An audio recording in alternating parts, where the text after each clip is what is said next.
कौन है ये लोग? कहां से आते हैं ये?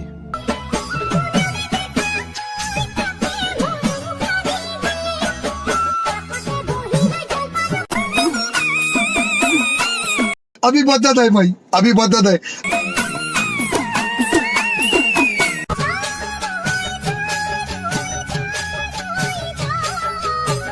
যেতিয়া অসমীয়া ছোৱালী এজনীয়ে আমাৰ অসমীয়া সাজ পোছাকযোৰ পিন্ধি যেতিয়া বিহু নাচে তেতিয়া খুব মৰম লাগে, ভাল লাগে, কাৰণ আমি অসমীয়া হয়, আমি বিহু বলিয়াই নেও, দেখিয়ে ভাল লাগিলেহেঁতেন।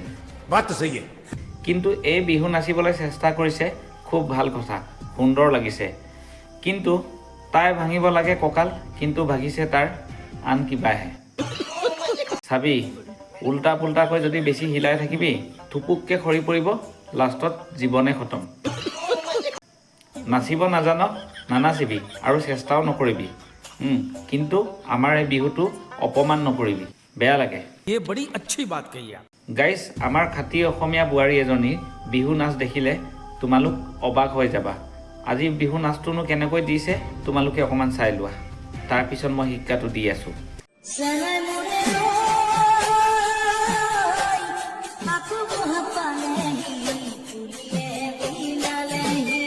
ये सब क्या देखना पड़ रहा है? अच्छा है मैं अंधा हूँ।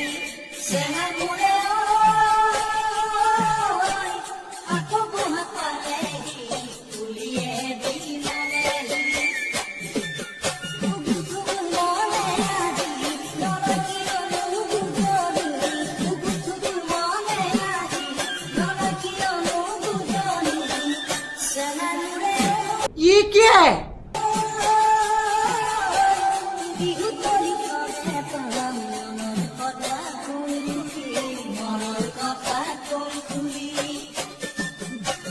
এইজনীতকৈ বেছি ধুনীয়াকৈ বিহু নাচিবলৈ জানে এটা জন্তুৱে, তোমালোকে চোৱা।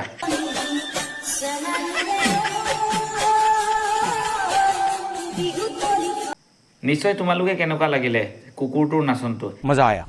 তাৰ সলনি এই কুকুৰটোকে যদি আমি ভালকৈ বিহু তলি এটাত যদি ভালকৈ নাচিবলৈ দিওঁ তেতিয়াহ'লে এইতকৈ এই কুকুৰজনীয়ে বেছি ভালকৈ নাচিলেহেঁতেন। আচলতে আমাৰ অসমীয়া সমাজখনক উপমূলা হিচাপত এহেঁতৰ নিচিনা কিছুমান মহিলা বা এহেঁতৰ নিচিনা কিছুমান পাগল পুৰুষ কিছুমানে চল দিহে আচলতে আন বাহিৰৰ মানুহখিনিয়ে আমাৰ অসমীয়া সংস্কৃতি বা আমাৰ অসমীয়া সমাজখনক অকণমান উপমূলা কৰিবলৈ ধৰিছে আজিকালি। সেই গতিকে কিনো কম বিহু বুলি, ইয়াকে ক'লোঁ। আৰু লাষ্টতে মই আৰু এষাৰ কথা কৈ থৈ যাওঁ, এই প্ৰথম বিহু নচাজনেই আৰু এই দুইজনীকে যদি একেলগে গোটাই বন্ধ এটা কোঠালিত ভালধৰণে দি দিব পৰাহেঁতেন খুব মজা হ'লহেঁতেন। টিকা চলোৱা বেদ।